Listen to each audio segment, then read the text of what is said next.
All right, so moving on into the next little sub-chapter here in Toynbee's study of history.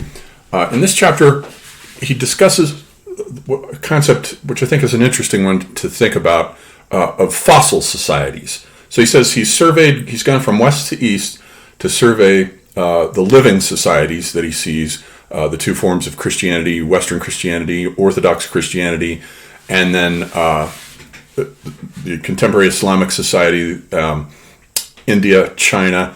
And now, so he says, there are these other societies that we need to take into account that he calls fossil societies, which are leftovers from a previous world age.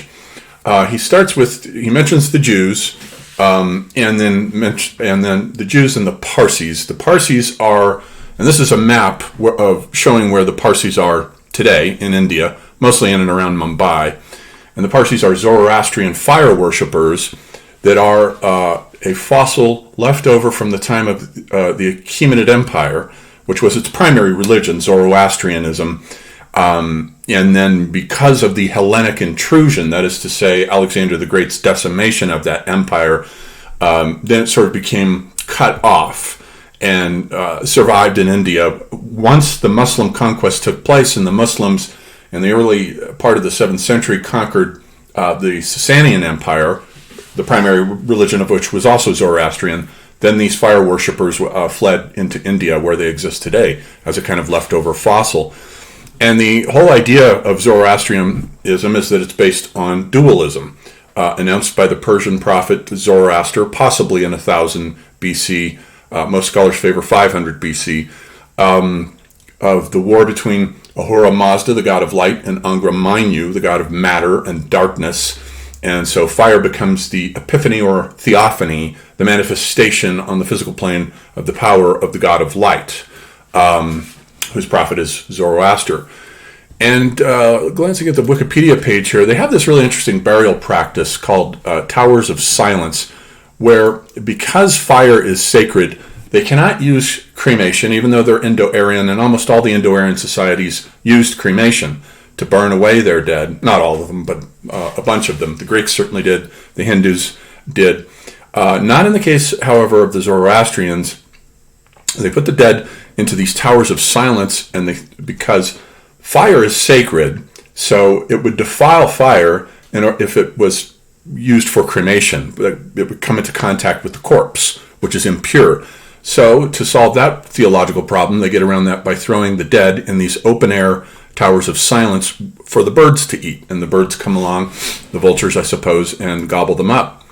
And here's what they looked like.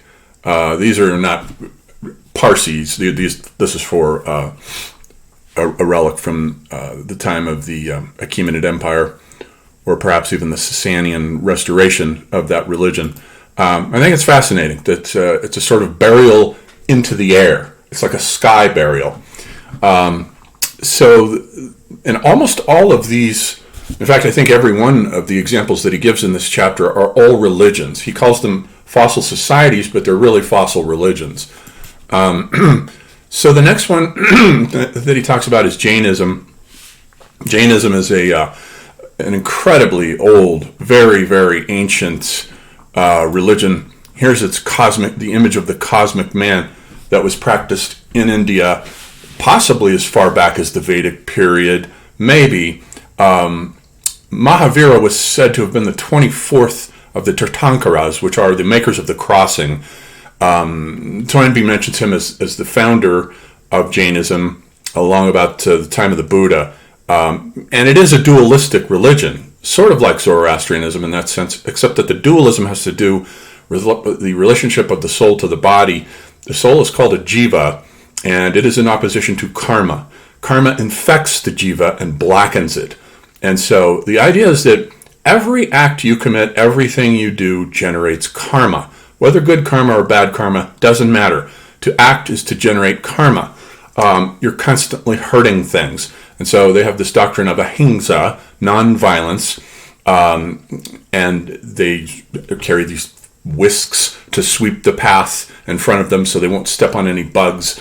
You don't kill an animal or kill a vegetable by pulling a out of the ground or off a tree. You just wait for it to drop from the tree, and then you eat it. So the ultimate ideal of Jainism is to starve yourself to death. It's a wonder they're still around with that philosophy. But this is the cosmic man. And so what happens with Jainism is that through this practice of ahimsa, the karma begins to be pulled out of the soul, and the soul ascends to the top of the world ceiling here. You can see a little man in yogic posture at the top of the world ceiling, like a collection of bubbles. That's where all the souls go.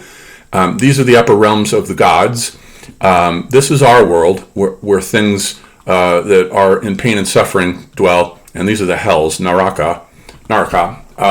So the idea is to purify the soul and break and stop samsara, the cycle of rebirth. And who can blame them? This is their, primary symbol here, the hand meaning peace, ahimsa, and the wheel, of course, referring to samsara, the Dharma chakra that just keeps on going round and round and round. And here's a geometric version of the cosmic man. Sita Sila, the abode of liberated beings. At the top, Devloka, the abode of the demigods and heavenly beings. The middle level, where we're at, humans and animals. And then the hells here with Naraka going down. And then they have a very complicated cosmology with a cosmic wheel of time. Here's one of their bronzes. Here is an image of the 24 Tirthankaras, of which Mahavira, living in the time of the Buddha, about 500 BC, was one of the last.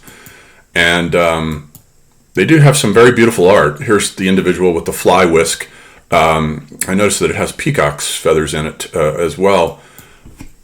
And this is their dress.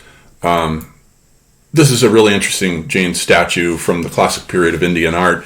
It has a kind of, even though it's carved in stone and it's monumental, almost like a Buddha, it has a kind of hollow, empty feel to it, like it could just float away, which is precisely what they want to do, is to have the jiva, the soul, float off to the top of the world's ceiling. So it has an interesting sort of bodiliness quality to it that I like. It's pretty spectacular that they managed to capture that. Almost like a Macy's Day float. You would think this thing would just drift off. And so then these are the Jains. All right, so a fossil religion, a fossil society, he says, but they end up being all religions. And so he says also in the Far East, we have the problem of, so we have Buddhism, and we have two fossil religions in Buddhism, Tibetan Buddhism, which migrates, Mahayana Buddhism that migrates to Tibet in about 800. And we also have Hinayana, also known as Theravada Buddhism, in Sri Lanka, where it was sent by Ashoka's brother, actually, and over here in Burma and Siam, but it doesn't go into China. All of the rest of this into Korea and Japan is all Mahayana Buddhism. So he sees Hinayana Buddhism as a fossil. It's a monastic religion that rejects the world and maintains a dualism there too, as well, between samsara, the round of rebirth, and nirvana, blowing out all desires, blowing out fears and desires to attain that stasis, the still point at the center of the turning world. Whereas Mahayana Buddhism wipes that out and says that samsara is nirvana. Nirvana is samsara. Why make a difference between them? Boga, joy, is yoga. So participate in the world of the senses. Do whatever you want to do as long as you enjoyment with that inner realization of the void, shunyata, that all of this is vain anyway. The world is based on a void. So we have these two fossil religions here that he says, so recall, they're fossils from the Mauryan Empire, which we saw was founded by Ashoka in about, 268. He lived 268 to 232. And then by 185, it's done and it's replaced, or it's interrupted, as Toynbee puts it, by the Greco-Bactrian kingdom, which then comes in 250 to 125 and interrupts its development, thus forming these fossils. On the analogy to what Alexander the Great had done in the Hellenic world of the Syriac society over here. This is all the Syriac society. It had interrupted the Achaemenid Empire, and that Hellenic influence, intrusion rather, caused then those fossil religions to form. And here we have then the two types of fossil Christianity that form in response to trying to purify Christianity of Hellenic influences. The Nestorian missions here, which Nestorian Christianity migrates into Persia and on into China. So it's really Eastern Christianity, and it's based on the recognition of Christ having two natures. The Bishop Nestorius rejected this idea that the Virgin Mary should become the Mother of God, Theotokos, as she was declared at the Council of Ephesus in 431. And it might be a significant fact that Ephesus was sacred in the ancient world, in the pagan world, to the goddess Artemis. And so in a certain sense, they did declare her Mother of God. And Nestorius said, I cannot speak of God as being 2 or 3 months old. And again, well, anyhow, don't make the Virgin a goddess. Basically, they did. They declared her Theotokos, and he was anathematized, sent into exile, and murdered. But Nestorian Christianity did survive. It's Eastern Christianity. And then coming on the heels of it is, of course, Monophysitism, wherein it was said that Christ is only of one nature, purely divine, not human, just a God being. And so then this religion became African Christianity. Here it is on this timeline, this map here, Monophysite Christian area, circa 700. All of this happened right in the 5th century, between 400 and 500. And here it is. It basically, interestingly, becomes Coptic Christianity. And it goes all the way down to the Ethiopian kingdom of Axum.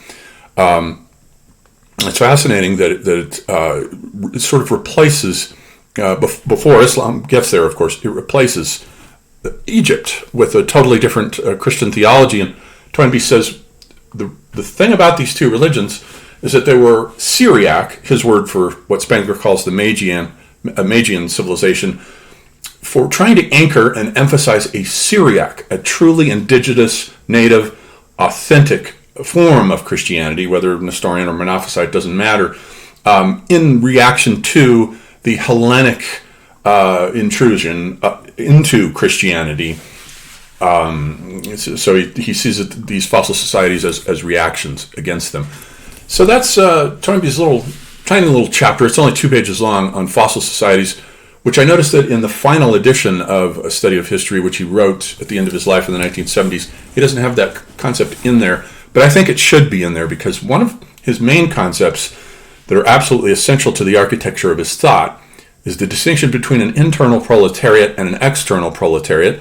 An external proletariat simply being the barbarians of the various Volkerwanderungs that take place. And in the next chapter on Minoan Creed, he'll talk about the sea peoples representing the Volkerwanderung at the end of their universal state, in that case being their thalassocracy, their mastery over the sea, a kind of seagoing empire for the first time.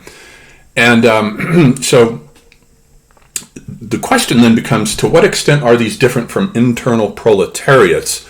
The Parsis very much strike me as an internal proletariat, which is a group that is in a society but is not of it. They've got a different cultural DNA, a different programming. And I think we could say that the Parsis are an internal proletariat. The Jains are not, however. They are native and authentic to India, and they may go all the way back into the Vedic period. There are some extremely archaic features in Jain thinking.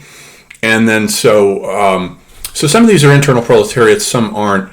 And many internal proletariats, as we'll see as we go along, are in fact social formations that are fossils left over from a previous world age, just as those religions were in relationship, the fossil societies, to the Achaemenid Empire and the Mauryan.